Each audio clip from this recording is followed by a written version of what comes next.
My name is Larisa Kafedžić, and I'm an associate professor of the Faculty of Philosophy, Department of Teacher Education, English Language and Culture program.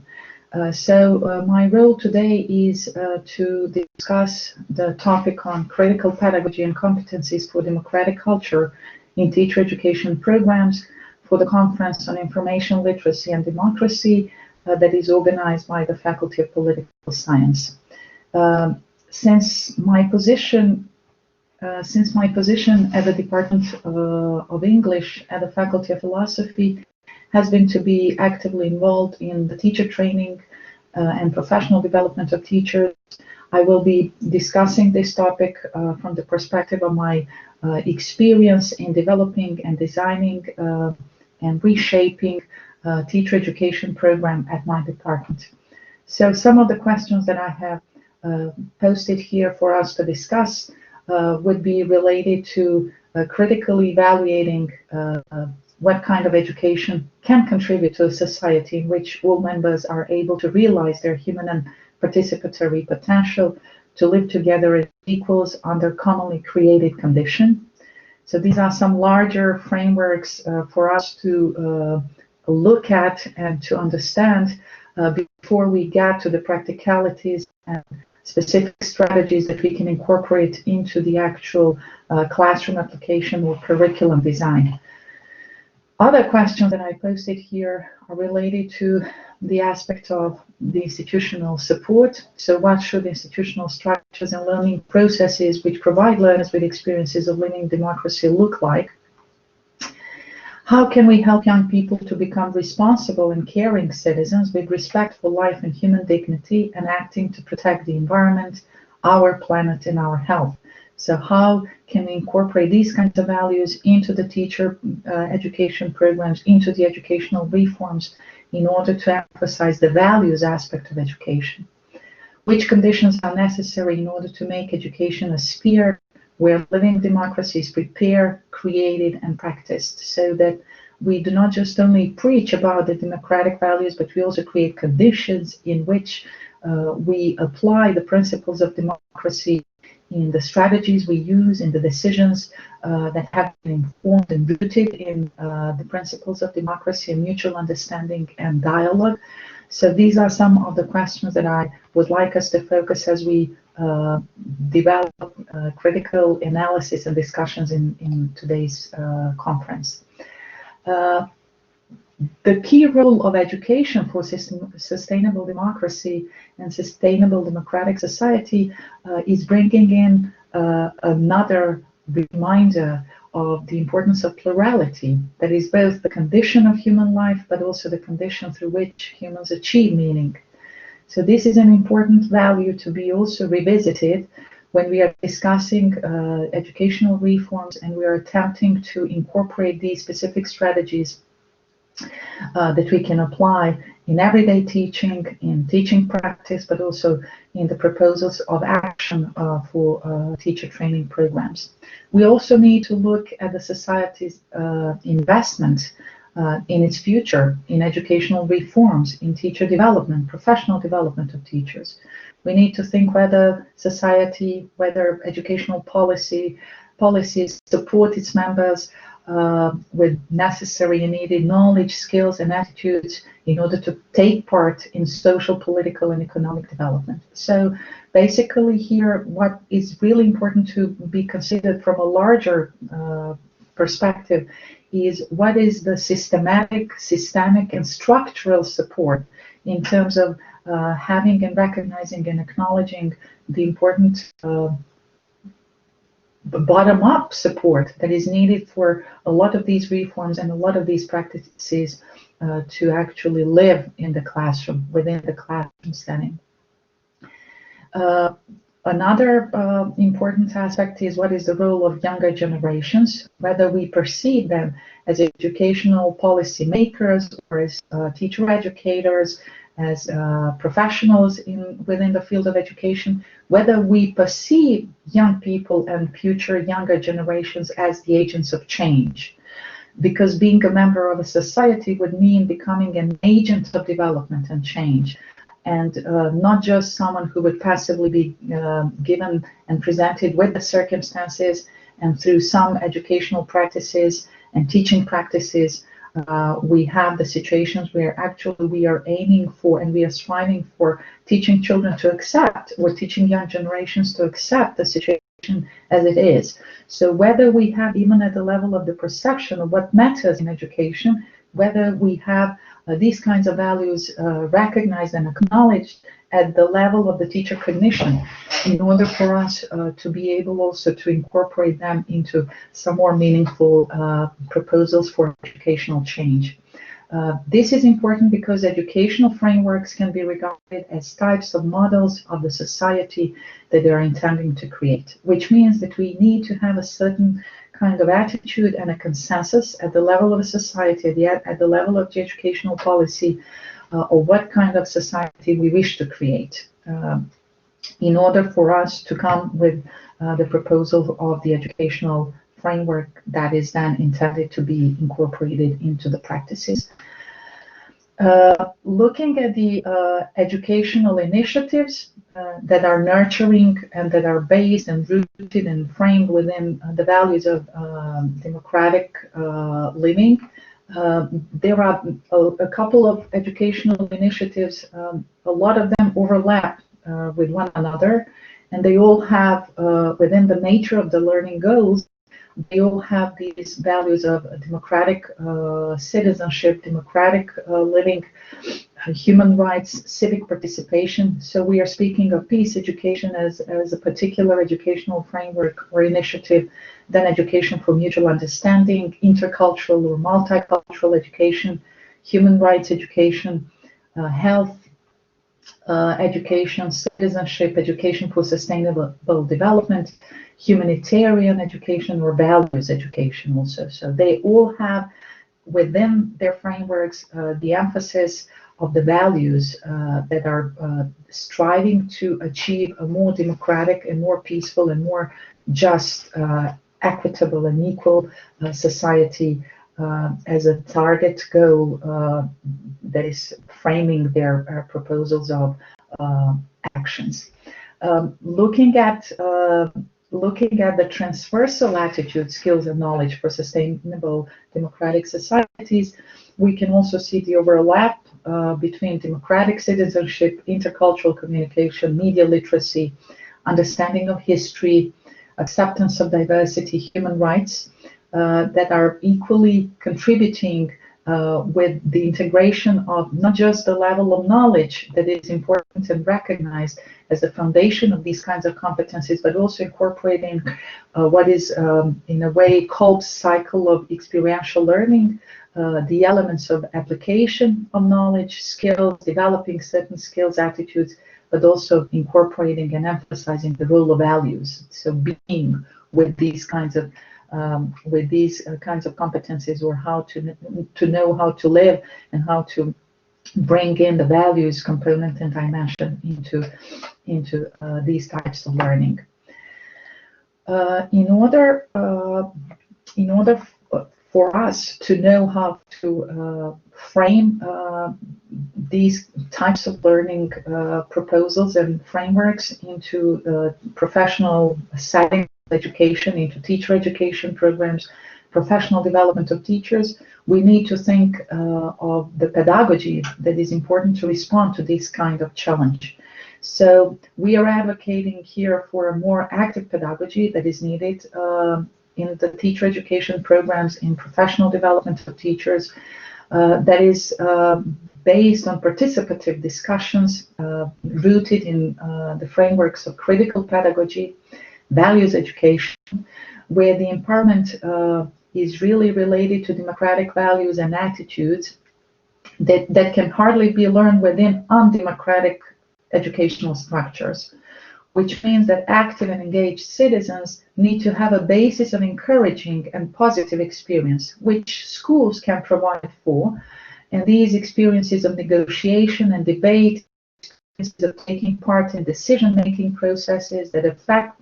their own situation, their own communities, their own lives, would be an important lesson that could shape the attitude of future citizens that we are striving to develop as a part of our educational reforms. So it is very important to think in terms of what is the role of the school governance, what is the structure within the school settings, what is the classroom management, what kinds of strategies, methods, approaches we use as teachers, because they are never politically neutral. Even speaking of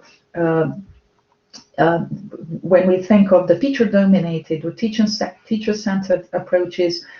we know what the ultimate goal would be. So we are never encouraging students to critically evaluate, to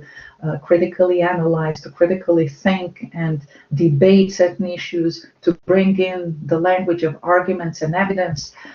So it would be really important to think in terms of the strategies and the decisions we make in a classroom in connection to the methods we apply, whether they're more democratic or they're in line with some other practices in teaching. What are the principles of teaching and learning that we value, that we perceive as teachers are important, which is why we need to create schools that need to be places where young people can experience actually the live democracy. How do we do that? By a combination of cognitive, affective, and pragmatic dimensions of learning. So thinking in terms of knowledge as the basis of the competencies, but also knowing how to deal with the affective domains of learning, knowing how to bring in and work and cope with the emotional aspects, with the affective aspects of learning, and also pragmatic dimensions of learning. So learning to do, applying these kinds of experiences and these kinds of competencies in everyday life. When we look at the 3 courses of action in intercultural education that were proposed by Council of Europe, we can also see different frameworks that are related to learning from differences, learning from controversies and conflicts, and interactive principles of learning that are always emphasizing the focus on differences, openness towards what is different or what is unknown. Then they're all emphasizing this component of learning to live together, bringing in the social and educational goals and values of inclusion, solidarity, interaction, community building, shared responsibility, participatory management in the classroom, global awareness, that can only be achieved by applying and living these principles of democratic learning. How do we do that at the teacher education program? I can speak from my own experience. So in the course that is focusing on intercultural learning,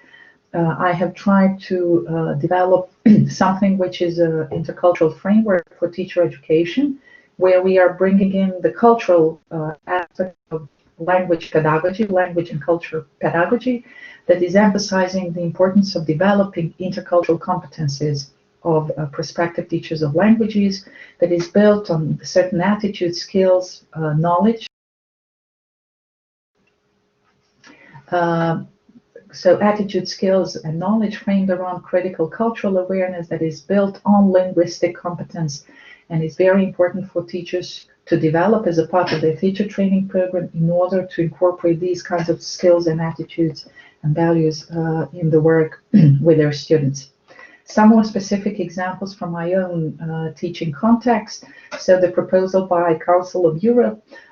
which is a competence framework for democratic culture and learning how to live together as equals in culturally diverse democratic societies, is the framework also that I have been using that is clearly defining the competencies for democratic culture, which is a companion book of 3 volumes that I'm using with my students as a part of this intercultural education course, where I'm providing my students with a particular framework where they can see the connection between what is already in the curriculum proposed by our educational policies and ministries of education. And they can connect the contents and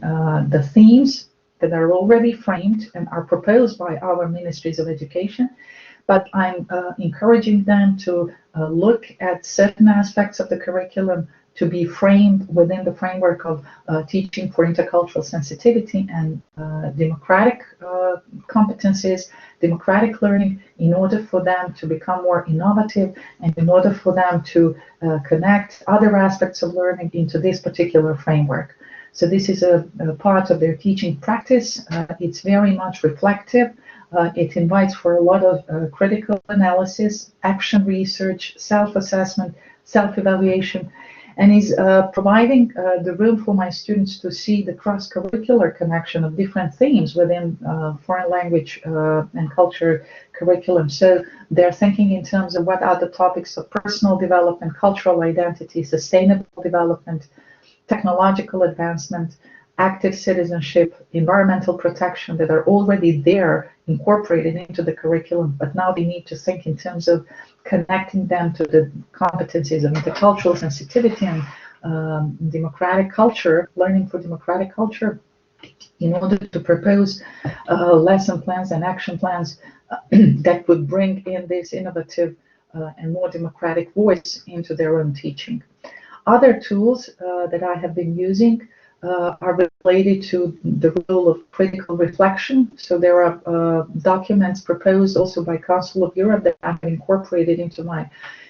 teaching course in teacher education program, like the European Portfolio for Student Teachers of Languages, that is based on self-assessment with different descriptors and parameters that the teachers can use to critically reevaluate and to be taught and given tools for critical analysis and self-assessment and self-reflection in order for teachers to become critical agents of change, but also reflective practitioners, which is yet another important skill for teachers in 21st century, to have the tools and skills of using action research and research tools, classroom research tools, in order to improve their practices on a daily basis. Are we prepared for such a change of perspectives in education? We are considering important and valuable practices of pre-service and in-service teacher education program, and we need to think in terms of how to improve these frameworks, how to facilitate discussions that are based on dialogue, so using dialogic approaches of negotiations and revisiting and reevaluating different positions and values, different positions of power, so bringing in different actors within the educational setting to discuss and to negotiate what kinds of values and what kinds of reforms we are proposing would be inevitable and very much important in terms of also bringing in a new change of the paradigm, educational paradigm that is so much needed in the world that we live in and within the educational setting where we are living and working. We also have to redefine the teachers' reference points and their professional roles. So we need to engage effectively our teachers. We need to acknowledge and value their important wisdom and their important experience that they have developed as a part of their teaching practice. We need to invite them to together with us critically reflect and reevaluate social and moral responsibilities of teachers for contributing to democracies in our communities. And we need to think how these changes could be implemented. So what is the management of change within the educational framework? So how do we go around the changes in education? Because we know from research that teachers or any other profession, we tend to resist changes. So we need to think in terms of creating safe spaces for teachers to critically reevaluate their teaching practice, and also to be open towards some new and innovative strategies and proposals of action that could become the realities of their classroom living. And finally, what we would like to achieve by instilling the elements of democracy education in teacher training programs and intercultural sensitivity in teacher education programs is we like to see education that is a process of living by itself and not just a preparation for future living. So we are striving to create these kinds of environments in our classroom settings, in our school communities, in our educational policies that would strive for these kinds of values. Thank you very much for your attention.